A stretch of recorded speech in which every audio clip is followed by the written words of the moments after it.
In a post-truth reality, who will save the world, uncover the mysteries of the universe and build a vast multimedia empire to rival the likes of Genghis Khan? Join these two Aussie meat robots as they thrash out the weird and wonderful, the classified and supernatural, as well as their own inconceivable adventures on the podcast you had to have and never thought you needed.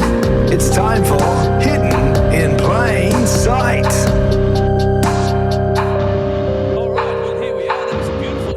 That Sean recently recorded. I like it. Nice style of voice. Thank you. Well done. Thank you. Thank you very much. And we're jumping into our first official episode-y type episode. And I think maybe if you're cool with this, Josh, I think we should say that we're recording on the day of the passing of rock legend Ozzy Osbourne from Black Sabbath. We are indeed. And we've got a bit of a story about Ozzy, do we? Well, a shared moment. Yeah, back in 2002, Josh and I were playing in a band called Astro Metro, and we happened to be booked to play a support for the Ozfest, which was a tour that went around with a whole bunch of different, I guess, heavy metal acts, and Ozzy Osbourne was the headliner. As he would be, Ozfest.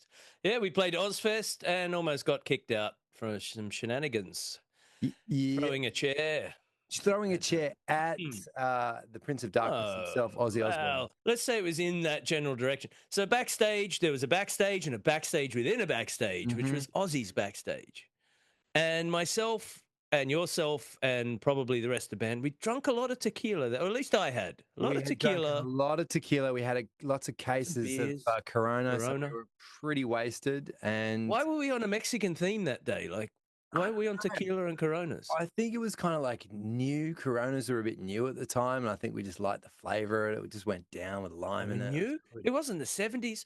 Maybe they were new in Prague. So we're in Prague, Czech Republic. Yes. And we were trying our best to be faux Mexican. And at some point, before Ozzy went on, I had a fun play wrestle with a guitarist, which involved me throwing a chair that kind of went over the fence to Ozzy's compound, and then Ozzy walked out the door of his dressing room and he kind of freaked out. Yeah, I think he was a bit disturbed by the fact that we were hanging off the fence going, Ozzy, Ozzy. I was screaming at him too. Everyone's screaming. He probably didn't take it well. He didn't take it well. But the funny thing was is that the security guard then walked over to us and said hey, fellas, stop it. You're making Mr. Osbourne paranoid.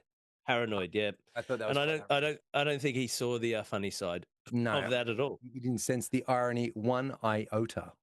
No, but that was one hell of a party. I made a fool of myself in front of Robert Trujillo. I got to have a chat with Mike Borden from Faith No More, who was playing drums for Ozzy that day. So yeah, it was nice. We had a good chat. It was a great time, and funnily enough, Owen Wilson was there as well. Oh, Owen Wilson. I remember we had a rehearsal room and you invited Owen Wilson. No. You invite him? You invite the bad guy, the other guy. The other guy came over, but Owen Wilson was there to watch us play because he was connected to They were shooting the movie. They were shooting Shanghai Nights with Jackie Chan in Prague. Yeah. He just happened to be there. And at the time, I had no idea who Owen Wilson was. And I just remember like having a chat with him, and he was really nice. I knew who he was. I was pissed he didn't come. I said to you after the show, I was like, and that asshole we gave tickets to, big Mr. Hollywood, didn't even show up. And you were like, what are you talking about? He was there. And you were talking to him with me for like half an hour. And I was like, off your face. I was like, nah, because then I was like, who was it? He goes, he had the baseball hat on. I was like, that was Owen Wilson? Yeah, that was him. That was him. You know how it is. You see someone on the big screen. I had this with Anthony Kiedis in Sydney. I'm walking down through Circular Quay in Sydney. And the other way is walking this massive mountain of a man, and beside him a midget covered in tattoos with kind of like tan skin. Yeah. And walks right beside me. And I'm looking and I'm going, wow. If he was about a foot taller or a foot and a half taller, that's Anthony Kiedis. And I walked on, and then I stopped. It dawned on me, Chili Peppers are playing in Sydney. And I'm like, the camera. The camera makes us bigger in camera world than we are in real life. And apparently, the smaller you are, the better you are at music. Look at the Stones, Prince. The Stones is pretty small. Prince was they're tiny. No. They still are. They're still. No, they look huge. They look huge on those screens. In the 70s, I was watching a thing on Keith Richards. He had a size 24 waist. Ooh. How many men do you know have a size 20? My leg is 24. Different times, mate. It's different times. Different times, We were different well drugs. fed. Do you know what I We were mean? well Like fed. the Stones came out of the post-war era. They didn't have as much beef. I mean, we They're grew not up that with much. a lot of beef. Do you know, A like lot of beef. we were Lots of beef. grain-fed, Everywhere. grass-fed beef. Everyone was eating beef when I was a kid. So, Lamb, we had beef, ice oh, cream, lamb lollipops. yeah, It was just it's just meat. it's good stuff. Just, Meat just everywhere. meat all the It's time. coming off trees. You came home, they were hanging off trees like apples. They're like, Just hey, have some more shanks meat, and kids. Come on, don't eat those yeah. vegetables. Eat more meat. Get away from the fruit and Yeah. veggies. Get Get some some more meat in you. protein in you, get big. And that Yeah, was what we prided ourselves on. But we not did. a 24-inch waist. That is pretty skinny. That's pretty skinny. That's bloody skinny. And Tiny. Prince, he was about a foot tall. Prince, Really? Fuck, he a could foot. play. Dude, Uh, I saw him playing this solo on a YouTube clip just recently. Fuck, it was good. It was so good. when my guitar gently weeps. Yeah, Oh, my guitar. yes, Yeah. that's the one. That's the We've one. got to put a link up to that. Everyone needs to check out that guy. If you doubt Prince's guitar skills at all, watch him blow every single well-known guitarist off the Off the stage stage. in this They're all song. there. They're While all my there. guitar gently weeps. But Oh, man. it's done in such a way that it's like everyone knows that he's just winning, and they're just like lifting him up, Just and letting they're him just go. playing. It's like, come on, watch this, and he is He's just nailing surfing. it. He Dude. masters it. He makes some of the world's best renowned blues guitarists look like they're in a high school band. Dude, so Ozzy Osbourne's left us, Prince left us, David Bowie's left us. Like, they're all Keith Richards still going. I don't want Ah, to jinx him. Touching wood. touch wood. I've got a lot of wood in here. Touch some wood. Wood. Well, without further ado, let's crack on with episode 1. And episode 1 is all about Sean Hall and the Hall family's haunted mansion Oh my that you God. lived in for a period of time. It's and very, still live near. very, You very haven't moved close to away. us. Yeah, yeah. Still got its claws in you. It's got its claws. It draws me back in. It was my childhood home for a period of time, probably about 7 years. And my family had moved from Bathurst to the Blue Mountains. We had a brief stop off in Wentworth Falls, and then we moved into this ridiculously huge property. It was 16 acres, which is kind of a big property at the time, and it was on the highway, and it was part of a nursery called the Valley Heights Orchid Farm. Wow. Which was a really famous orchid farm that had been run for years and years by a family called the Deane family. And my mum had bought the nursery, and we bought this old mansion. It was like kind of like a stately home from the Very 19th stately century. house. Yeah. Did it have servants' quarters and stuff off the side, or I don't know if it was not that stately? maybe not that big, but there certainly was, it was a sandstone house from like the late 19th century, which is pretty old for Australia, right? A bunch of bedrooms and bunch of different bedrooms, upstairs and downstairs. We'll show some photos of it now. So this was the place, and it was it was kind of like a gift. And I had a good chat with my mum, and we're hoping to get her to share a story about this on this particular podcast as well. But she said that they bought that property, 16 acres, a nursery, 2 houses, a whole bunch of equipment for 270,000 Australian dollars. oh, tell him he's dreaming. No, What year was this? This was What year was this? 1987, 80, That's 88. a functioning business. Dude, I mean, to put that into crazy. perspective, the Blue Mountains, where Sean is sitting at the moment, where we both grew up, that place. I remember when I was a kid. I remember my mum buying a house for like 80,000 or 70,000 when I was in primary school in mid-80s, and now, Dude, or even when we were in high school, the prices had gone up fivefold. you're looking at through 3-bedroom the houses now, like just in a normal block for like over $1 million. Easy. So things have changed a lot. So they got it for a steal, but it was at a time when the recession was going on in the early 90s. was. Before Keating dead, it's the recession we had to have. Of course. Famous. And That was the famous line from one of our prime ministers. the arse end of the world, yeah. Exactly, the arts end of the world. That's him. He also did this one. Remember that one? I love that one. Fuck, he did that in Question Time. Just a bit of a motorboat. A little motorboat, just making fun of the opposition. Anyway, we've had some good prime ministers. We've had a few good ones. We've had a colourful. We had one that went missing. Actually, that's one we should do on the podcast. Harold Holt that went missing at the ocean. What happened to Harold Holt? Anyway, we digress. We digress. The interest rates went up the yin yang, which is why we eventually had to move from this place, which was the interest rates were like 19, 20%. It was crazy. But when we moved in, it was pretty magical. I felt like I was living like we were loaded, like this kind of big house, and it's pretty exciting. And yeah, it It's a happened to crazy come place. with a few complications. Well, Let's put I reckon so.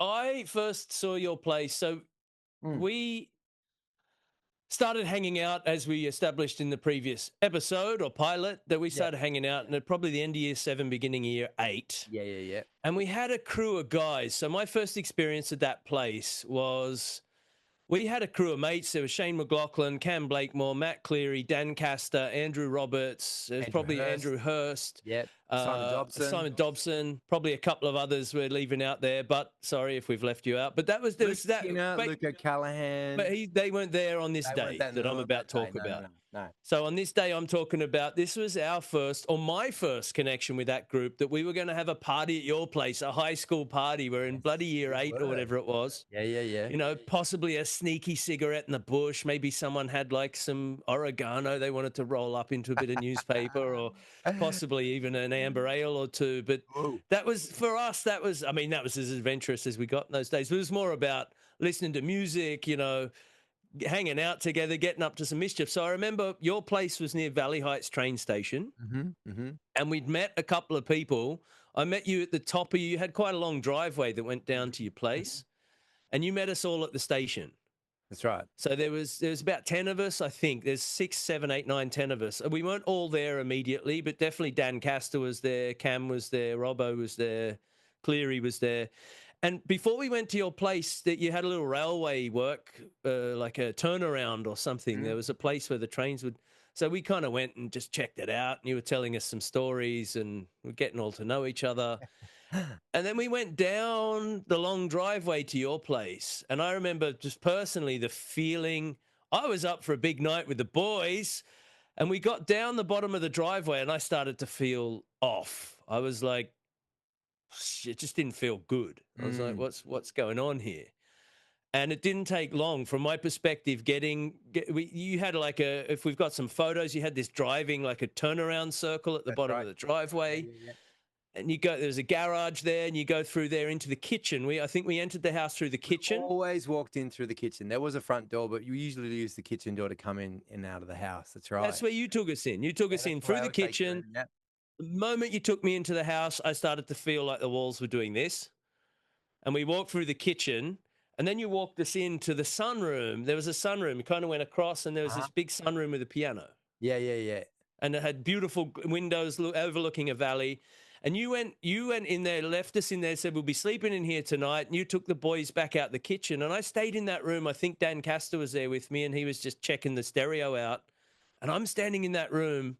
And right at that moment, I just felt darkness. I was like, this.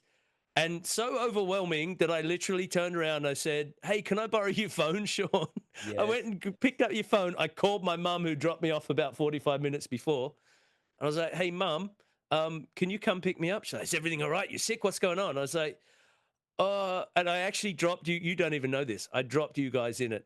I said, Mum, I think there may be smoking some funny stuff, or there might be some things going on tonight, and I don't want to be a part of it, so you better come pick me up. Greg, you would be a ringleader of that. Well, the funny thing was that you said to me that you felt sick and you had to go.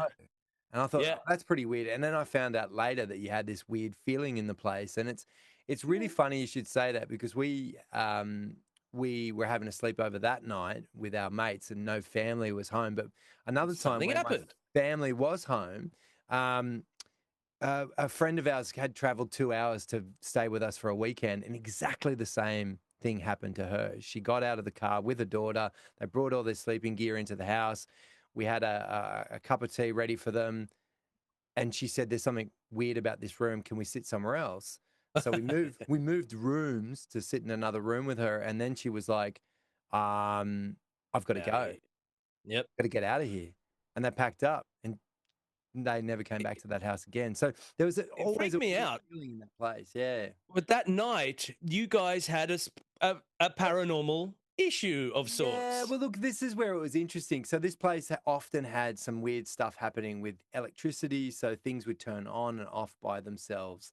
Now, I'm sure there's some electricians or engineers who will be able to tell us what was going on there. Maybe it was old circuitry, but it was very interesting. So we had a stereo in this big room that Josh was talking about. We were all sleeping in that room. The house had been emptied because we were moving out of the house into the manager's cottage while people were going to rent that big Yes. house from us. So there was kind of like the last weekend we'd be there. Last hurrah. And we were playing a bunch of music that night. And then we went to sleep in the room. We were all asleep, pitch black, middle of the night. And all of a sudden we hear this sound. It's Boys to Uh-huh. Men in the still of the night playing on the CD player at full bore. And the still, and we're like all wake up and like, who the fuck did that? Like who switched the music on? I get up and I'd like turn it off.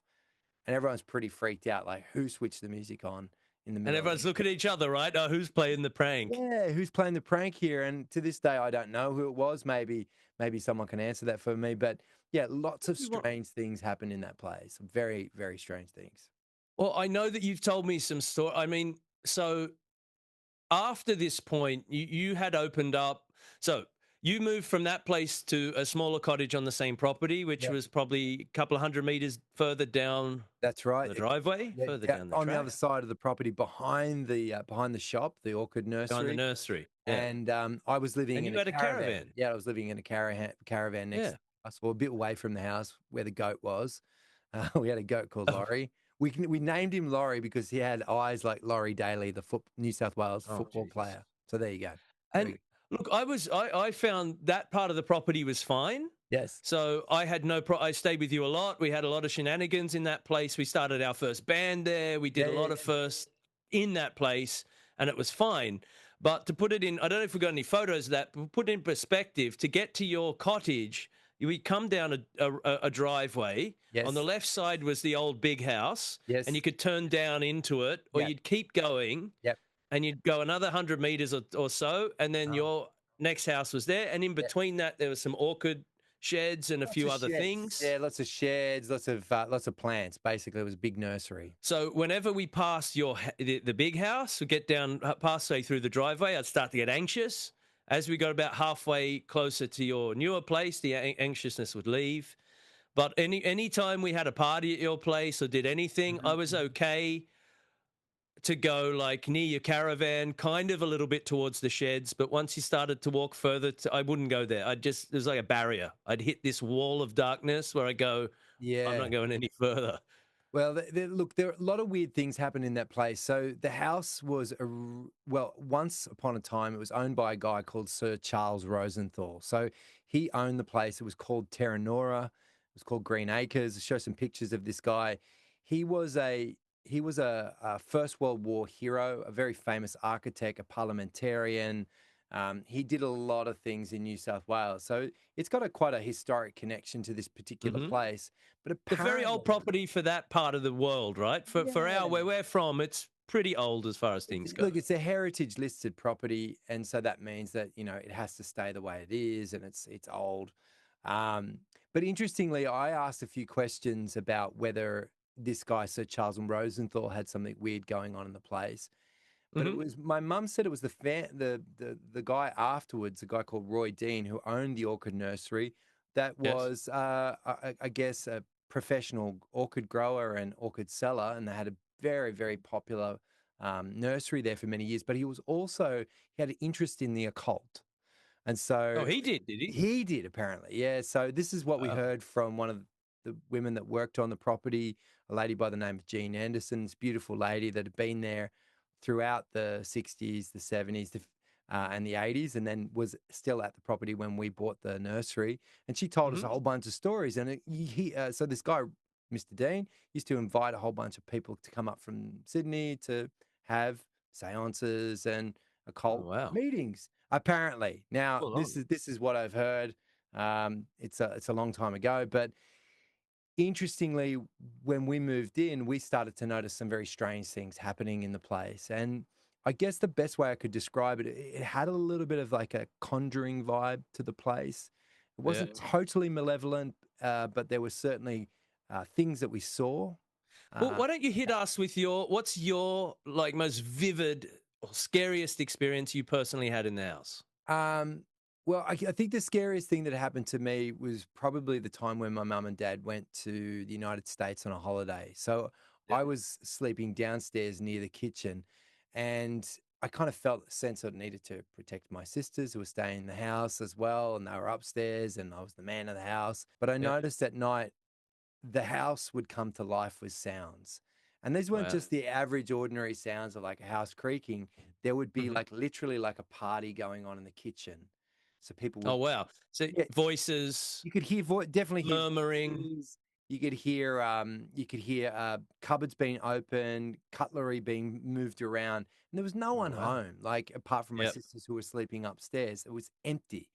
And so it was really very, very strange, very strange. And like that happened a lot to a point where I, used to try and escape through the windows so that I didn't have to go through the rooms that were making noise. One time I escaped through a bathroom window, broke the window to get out of there because I was like terrified of what was going on, the sounds of voices of people in the house. Now, So you're in the bathroom. So on this occasion, you're in the this bathroom. occasion, I was in the bathroom. I was having a shower, got out of the shower. I could hear noises coming from the kitchen. And this is interesting because this is where there was a lot of activity in the kitchen, like what you might Right. call paranormal activity. So my mum, she would often see a repetition of what you might call a specter move Yeah. through the kitchen and out through the kitchen door. Like it would go through the kitchen door and Like some kind of outside. shadow figure, a Not a shadow see-through, figure, no, like it anomalous was like she describes it as white chiffon being chiffon. held in the Yeah. air, moving through the kitchen, and then it would go out the door.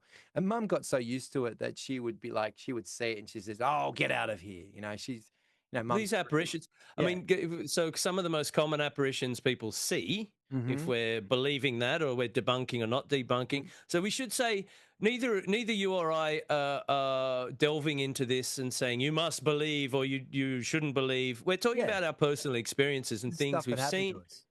things we've heard, Yeah. things we've been connected to, and people can do with it what they will. But some of the most common visualizations of a specter is what they call shadow people, which is a darker entity, which is various degrees of see through. And the other one is the apparition, lady in white, the chiffon. It's kind of like a mist, a Yes. white smoke or a mist that will float in and out of places. So these are the most two common sighted apparitions. Yeah, and very interestingly, my mum said that it always did the same thing, same pattern, So it's on repeat. almost. So it's what they almost call, another theory is you have intelligent hauntings and hauntings that are just basically a tape on replay, a residual haunting. So there's a residual energy in the place. So I guess delving into the theory, the idea being that not everything is happening linear. Time is not necessarily linear, Mm. and places like anything, like a battery or like anything, it holds energy. So even when it depletes, like when someone leaves a place, there is a mark left behind. That's the theory.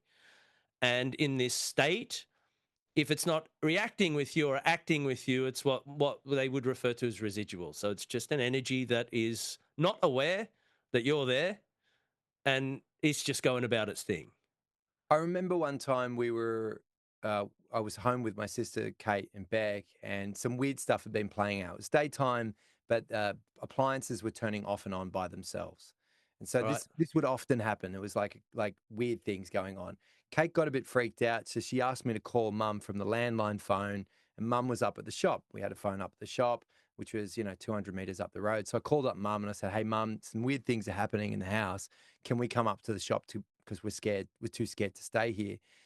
Yep. And I remember as I was just about to hang up from mum and say goodbye to her, I heard in this ear, I had the phone on this ear, and I heard in this ear something whisper my name, like Sean, Oh, like just wow. in my ear right there, and the There whole it side is. of my body just go completely icy, and I Cold. just I just felt it then when you said it. I just dude, went cold. it was terrifying. Like I was only like I was not a kid, I was a teenager at the time, but I put the phone down very, very slowly, walked out to the back, and it was just like, "Let's go, guys, let's go, Yeah, let's get yeah. out of here." Yep, definitely Calm as go. ice. Yeah, so On strange the things. day Yeah. On the day you sorry, go back the shower thing. On the day, so you were so scared in this. So you in the shower, which on the second story of the house, No, right? it was on the Ground. ground next to the kitchen, so it's on the other side of the kitchen wall. Okay. So you're hearing through the wall or permeating through the place. Wall There's no one else in voices. the house. No one. No, there's no one home. You're the only dude in the No, I'm house, the not only even your person home. sisters. No one's home. And you're hearing mumbling. Is there any clarity of voice? Can you hear any actual words, or is it that It's muffled voices, but there's someone muffled speaking, voices? people speaking in the kitchen. When you say people, we're talking 2 people, 4, or you're thinking it's like bunches? No, not many. Like a couple of people. Like they're like Right. families home. Like Family's home, having a chat, having a making a chat, cup of tea, but no one's opening home. the cupboard. No one's home. Opening the Wow. cupboard, moving the drawers around, that kind of stuff. And So- it dawns on you, so you switch off the shower, and it dawns. You hear these noises, and it dawns on you. There's no one bloody home. Yeah, I got to Who the hell is fucking talking? Yeah, exactly. Yeah. And you went, "Fuck, I'm breaking the window. I'm out of here." I didn't break a window to get out of there. I just You opened like it up. smashed through it like Superman. I just climbed through and then broke one of the panels of the glass as I was getting out of there because I was not going out of the door past the kitchen or past the front door to be next to it. I remember you telling me a story. I remember bunches of stories, but one of them struck me. Did you not have a guy come around and do the divining rod thing? So mum and dad, they had we had priests that blessed the place a couple of times because we grew up I grew up Irish Catholic, so we had that. But Please don't tell me something freaky like he blessed it and dropped dead. No, he lived. But Okay. but here we go. All right. Here we go. So Jean Anderson, who was the lady that had worked on the property for many, many years, she was like total green thumb, knew everything about plants, beautiful woman. She was like a second grandma to us. And so Jean had knew that we had problems and issues at the house. She knew about the history of the place. And she said, look, I've got this friend who looks at ley lines. Now, ley lines are energetic. Like how you describe ley lines, because you know it a bit better than I do. What's a ley line? You just said ley lines. Those bloody lights have been red the whole time we've been talking. You say ley lines and they just flick from white to purple back to red. Yeah, that's a bit weird, isn't it? But tell us, what's the ley line? So ley line, it's a theory about lines of energy that encircle the globe like a grid. Mm-hmm. And you have main ley lines. So things that they believe are on these ley lines are things like Glastonbury in Britain, the pyramids. So you got all of these major energy points that are located on ley lines. Right. And it's a very geometrical grid. So it looks like a big soccer ball when you look at the ley lines. And where these major ley lines meet, the theory or the reality is that on all of these cross points, there are major energy points or major sacred sites, churches, things that are of a powerful spiritual nature. Right. Including Aboriginal sacred sites. So a lot of Aboriginal sacred sites in Australia seem to sit on ley lines. So the skeptic might say, you can bloody throw the lines wherever you want. But someone who's looking at the geometry of it and also is, I guess, believing in this esoteric sense of things, you can look at the ley lines, and so that's essentially what a ley line is. Well, so this bloke came over, older gentleman with a beard, and he had divining rods. Divining sticks. Yeah, so these were metal divining rods, and he came through the house, and he basically showed us all the places around the house where they crossed.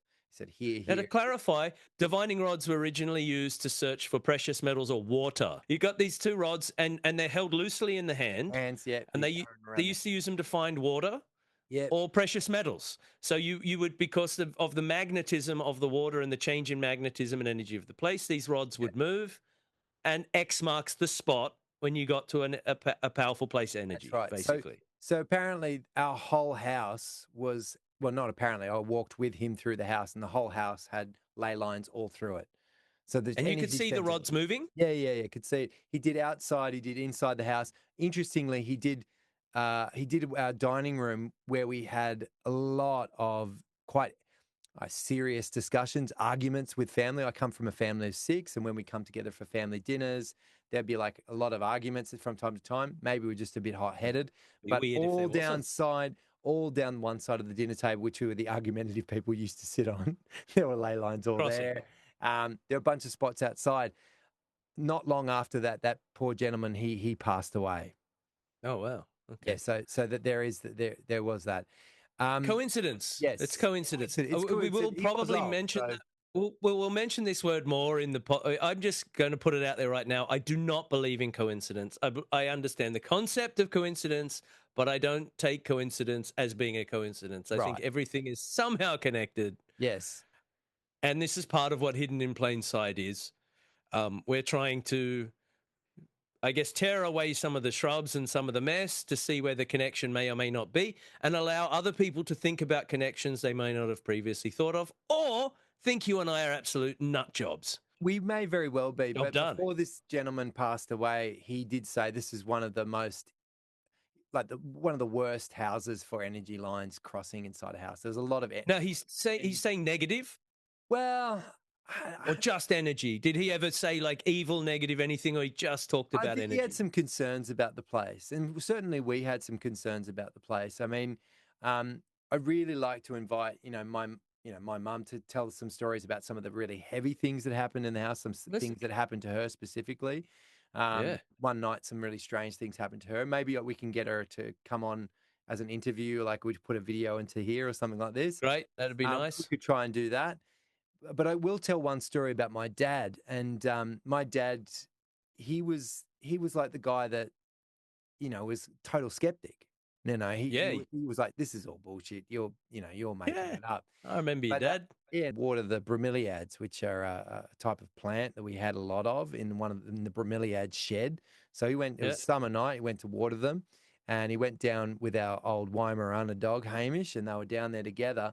And so they're in the shed. It's like twilight, just getting into dusk, and so inside the shed, up the top, they couple were of long levels up. sheds. That's long sheds and it's terraced. It goes up. He Yeah, saw this man standing right. there. Now, there's no way that a man, because there's only one way into the shed, which is where Dad's Yep. standing. Like there's a man standing up there, and he described the man, what Yeah. he looked like, Okay. what he was wearing, and very interestingly, as he described it to the lady that worked at the property, Jean, Yep. it was Mr. Deane, Roy Deane.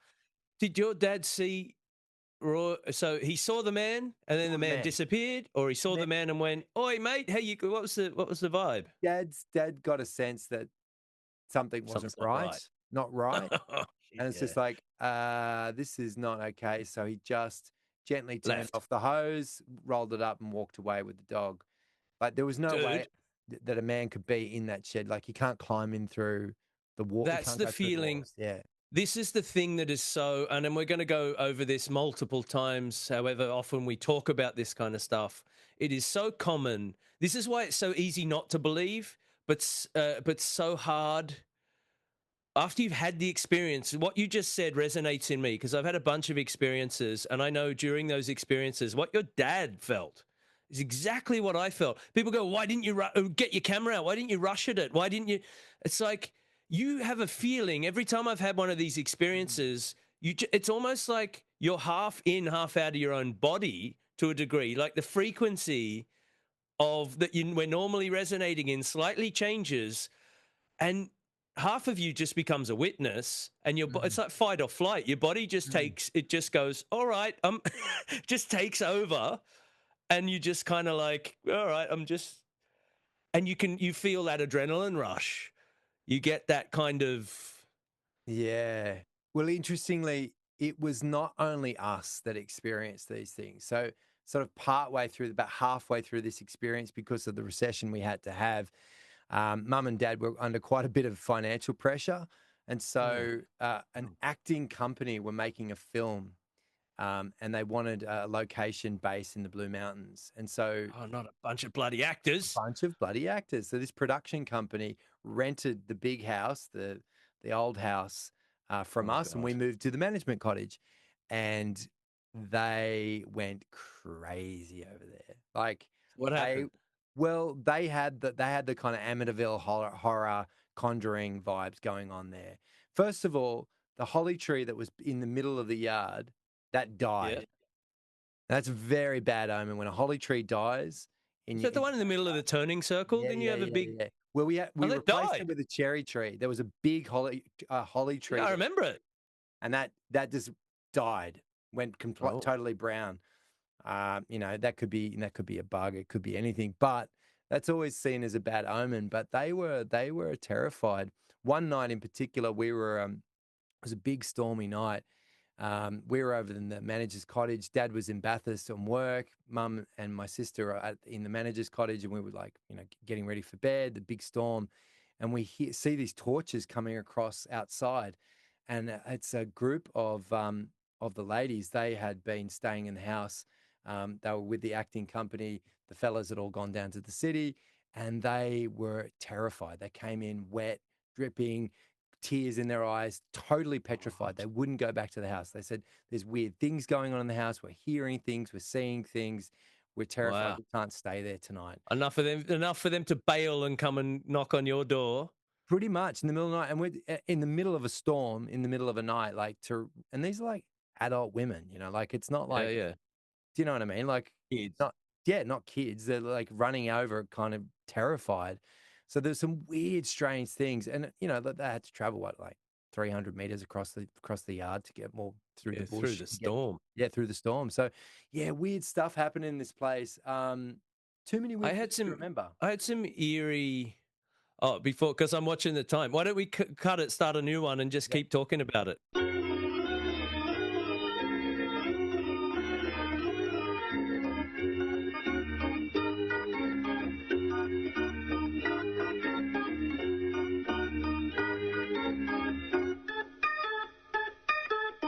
Couple of things that come to mind. I know that I asked you. I mean, this place scared the hell out of me and fascinated me. You know, it was strange. It's almost like that idea, don't speak of the dead, like that old thing, don't, Yeah, you know, it's photos steal your soul. yeah, it It's is. almost like you feel like if you start talking about it, you might call it on, you know, like you might bring it on to yourself. Yeah, well, my mum always had a saying about that. She said, you know, Sean, it's better to be more afraid of the living than the dead.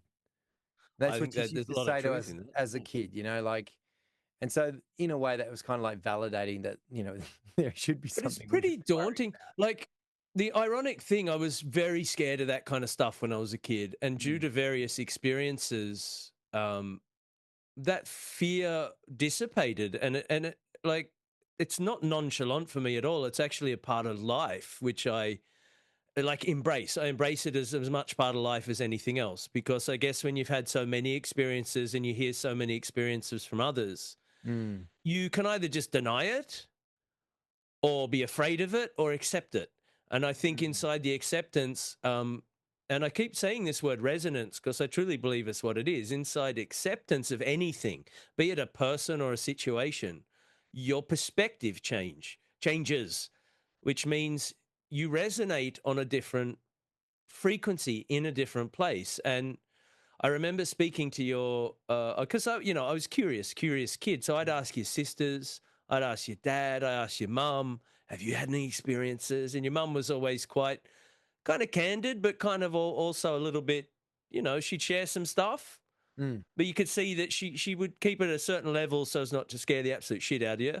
Mm. And because you kind of in the place at the Yeah, time, you were yeah, close to the place that you're yeah, yeah. talking about.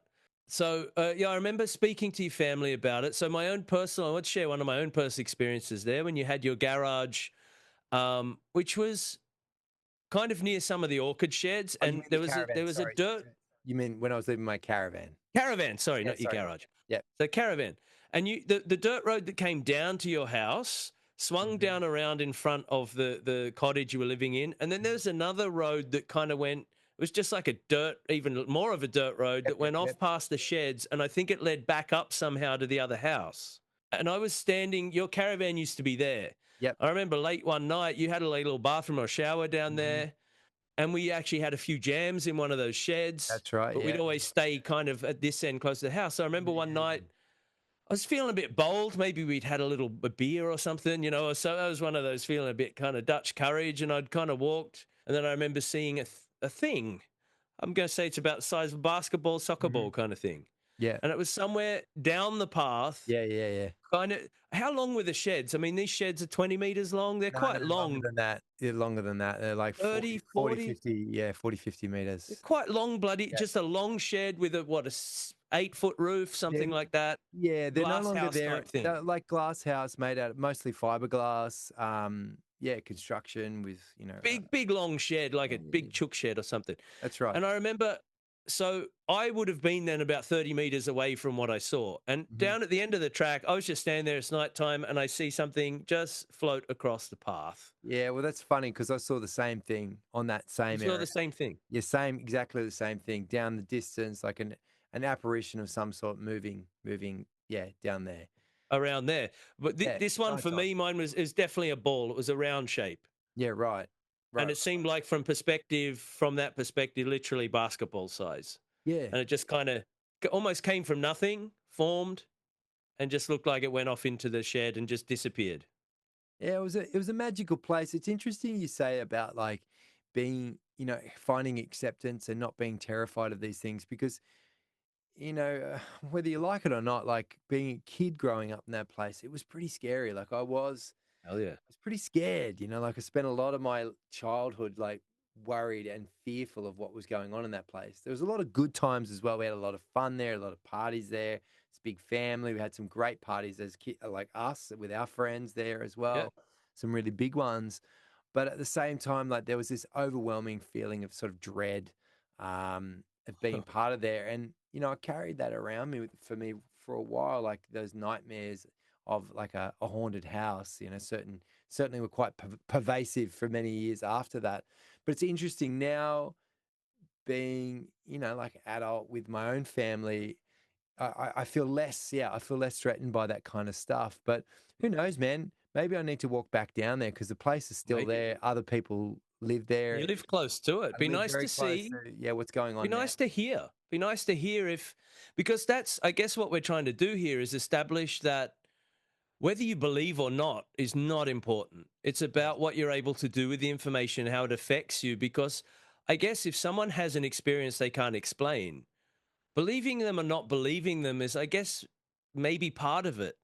But being able to understand and maybe delve a bit into it, Mm. because you and I growing up loosely Catholic Yeah. means that we were surrounded by this wonder of magic, this wonder of all of these walking on water and these things that were quite out there. Yet in real life, we were kind of taught that it fits inside this box Yeah. and this is how we're supposed to act. So growing up, when you're experiencing these things that are, or even as an adult, that are outside of the purview, that are just kind of there, it can have one or two effects on you, really, can't it? It can enlighten you and inspire you and open your mind, or it can scare the fuck out of you and Yeah. make you go into a shell. Yeah. Well, I wonder, look, I wonder what long term, those kind of experiences do to people. But in a way, it's kind of a fun, well, interestingly, just to sort of bring it back to some of the other things that we're going to be doing, as part of El Ruin and the Remnants and what we've been Mhm. doing, our connection with each other. That was a place that I started playing music as well. Yeah. That was, I remember my brother and I um, getting into some sort of argument with mum, and she was like, because we had the Steinway grand piano, which you can see in one of these photos Mm. in one of the rooms, and she got really frustrated. I don't know why she was frustrated about something, but she just said, "And none of you play an instrument." And I just looked at my brother Terry, and I was like, "What instrument are you going to play?" And he said, "I'm going to play piano." And I said, "I'm going to start playing the sax."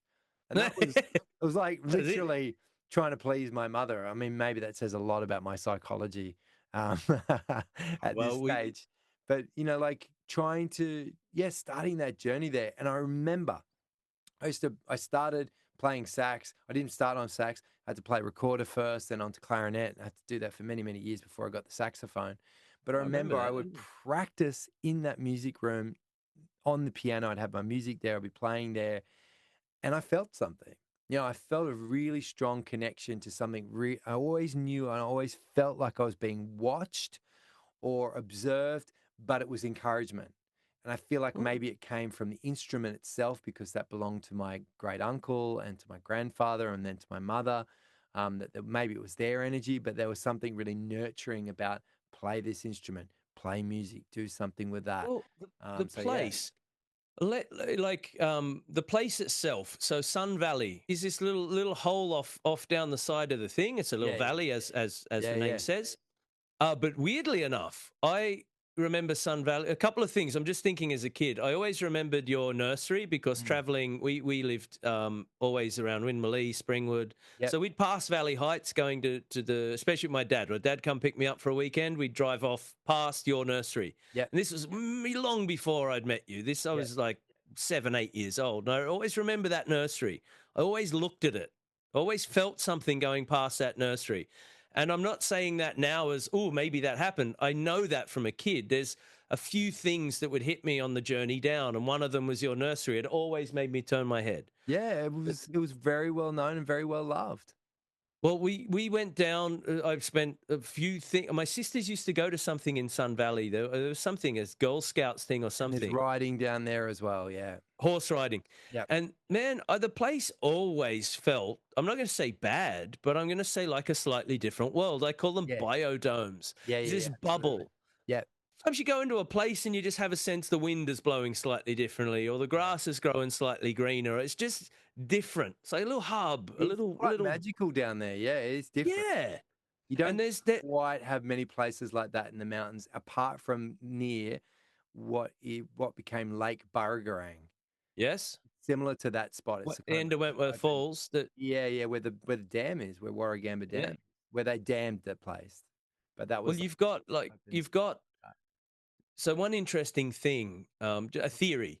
You have these places of energy. You talked about there was a guy practicing some dark arts in the place.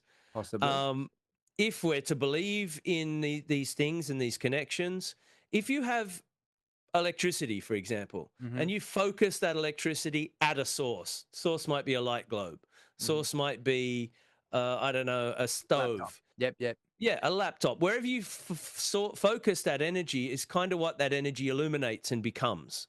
So it's not so esoteric to think if we understand there is energy. So when you say laptop, you and I are talking right now over invisible wires. Yes. Like there's a Wi-Fi element just between this laptop and the modem in my house that I can't see. I can't see my voice traveling from here to there to you. And But it's you obviously are in happening. Europe and I'm in Australia, so we're Yeah. 24 hours plane ride from each other right now. Bloody oath. And we're talking right now. Right now, So, instantaneously. so explaining that even 100 years ago, That is would be mind blowing. witchcraft. Witchcraft. A Yeah, thousand witches years burn them ago, at the stake. they would burn us at the stake. Like a few hundred years ago, they go, if we were doing something like this would be totally unbelievable, Well, unimaginable.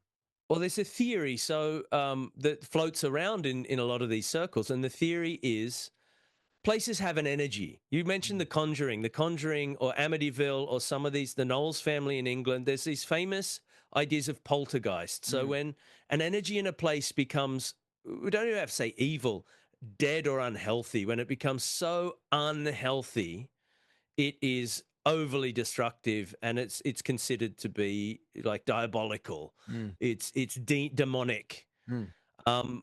Most of the time, a lot of the theories center around this. Lots of places, if we believe the ley lines, or lots of places have energy. And Nikola Tesla used to talk about this. So Nikola Tesla used to create an energy grid with electricity in a field. He'd use a tower, charge a tower, and that would attract energy. Then he would go around and plant lights in the soil, and the energy from that would illuminate the lights. So depending on where you would place them, but there was other factors that were involved. So he knew that there needed to be water around. There needed to be certain elements like limestone or granite, or certain rocks and things that are also, and crystals, quartz crystals, and areas that have a high content of quartz crystals are highly conductive to electricity and other things. So if we're thinking about this, and the Blue Mountains, Australia, there's a lot of stuff up there. You've got a lot of there's sandstone, crystals, quartz. The mountains change from sandstone into granite as they progress further along. If we're to think a place has an energy, which I believe your place did, I felt it as a kid, and I interpreted it as dark. So let's remove the fact that someone may or may not have had seances there or done some weird stuff and focused dark energy. Your place had an energy to it. Most people that went there felt it. Whether they were able to voice it or not, or even understood what it meant, it was a phenomena unto Well, itself. look, I mean, well, let's also say this, that this place was on the side of the main highway. It was Yeah, right also on on it. it was right on the side of the railway as well.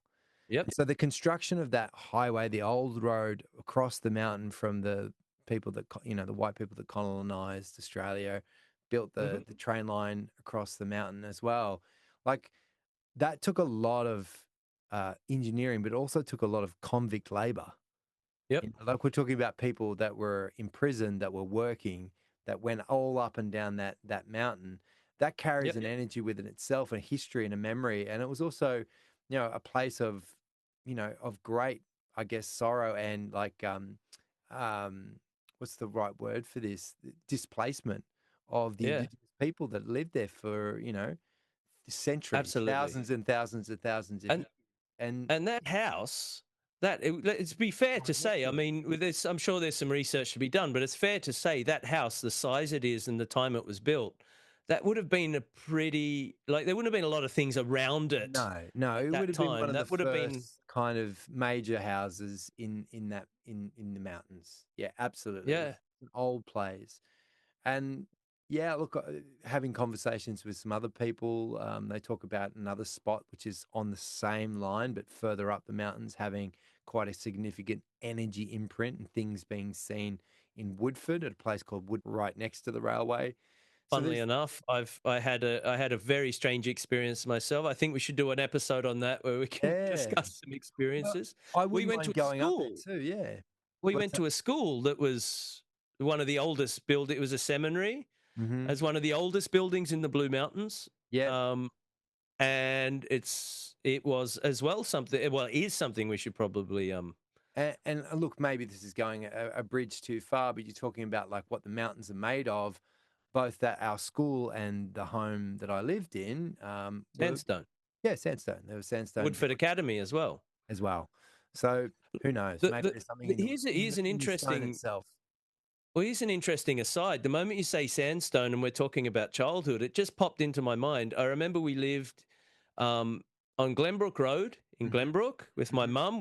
She just bought a house new. The guy built it, and we were on the edge of Mitchell's Pass. So Mitchell's Pass was the original road that was cut up through the mountains and Yep. carried on. So a lot of labour, a lot of Irishmen and Scotsmen died building that road, and English as well. Like that was kind of the Brits slogging through the mountains back in the day. Hmm. You can imagine the environment. Um, there's a place called Lennox Bridge, which Yep. was it's a sandstone bridge, That's which another leads very strange place too.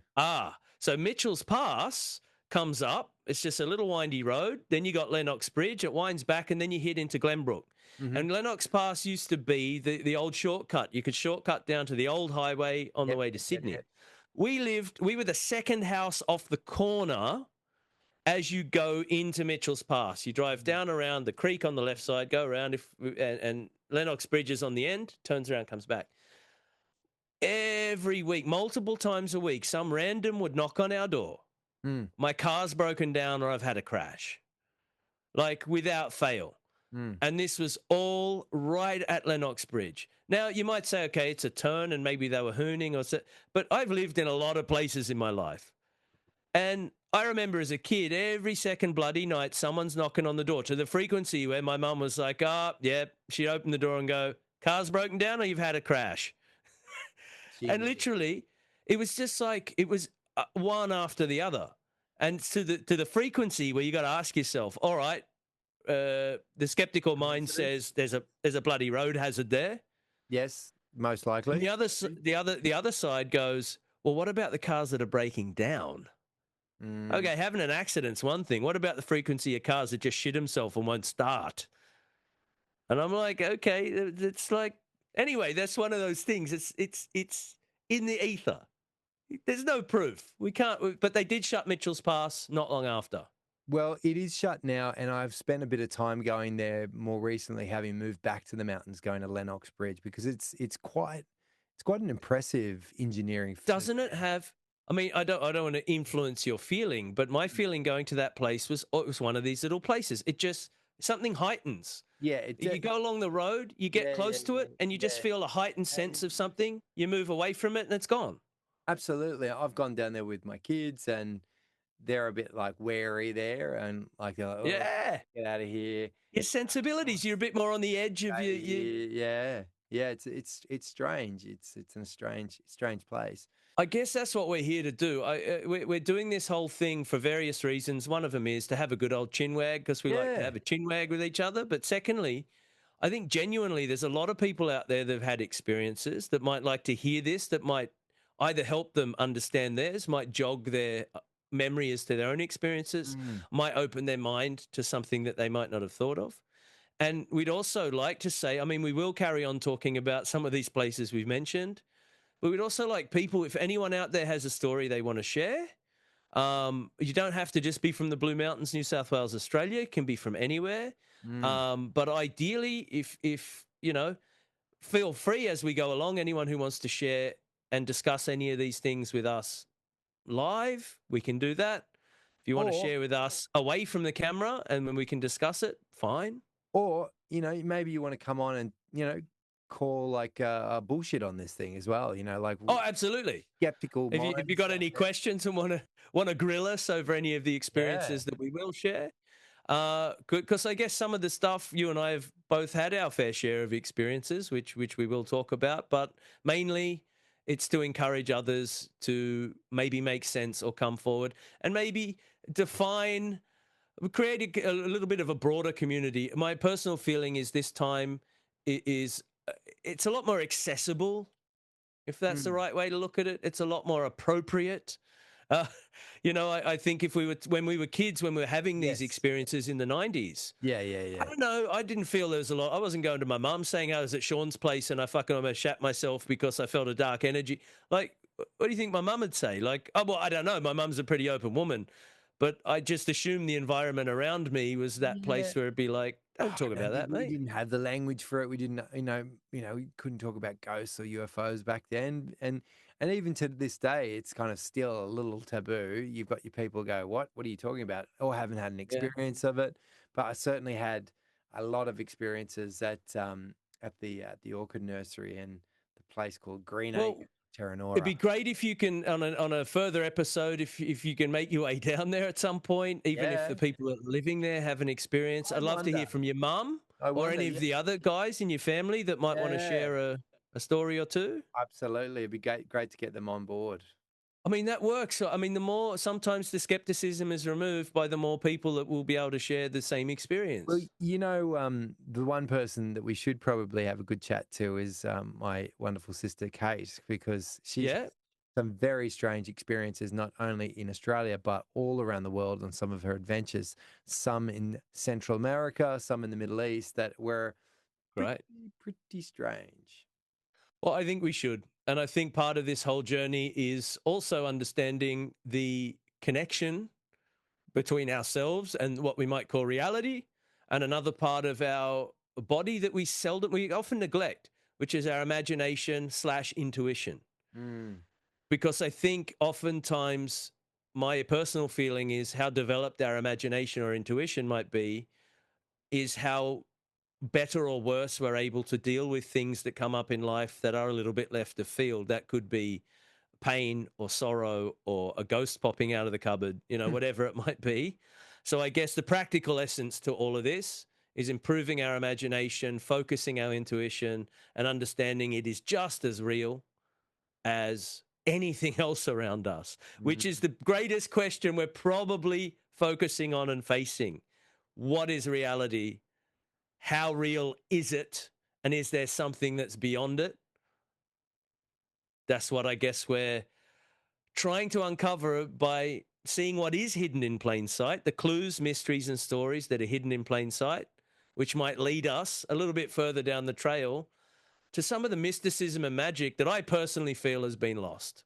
It's just kind of lost. We're all too practical. It's too much. It's short form, everything cut Well, and dry. It's got to be yeah, this. we're like Madonna. We're living in a material world, but I think there's maybe more to this than just what meets the eye. There are many things that are hidden in plain sight. So I Exactly. reckon It's Let's pretty good crack first on. episode. Let's crack on. You enjoy the rest of your day in Prague, Czech Republic. I'll enjoy the rest of Done. the night here in Australia. And I still love how those lights change color on that moment you mentioned ley lines. They haven't done it since. I'm watching them the whole time. They did it once when you mentioned ley lines. Yeah, well, this time it's maybe not a coincidence. Maybe it is something very mysterious.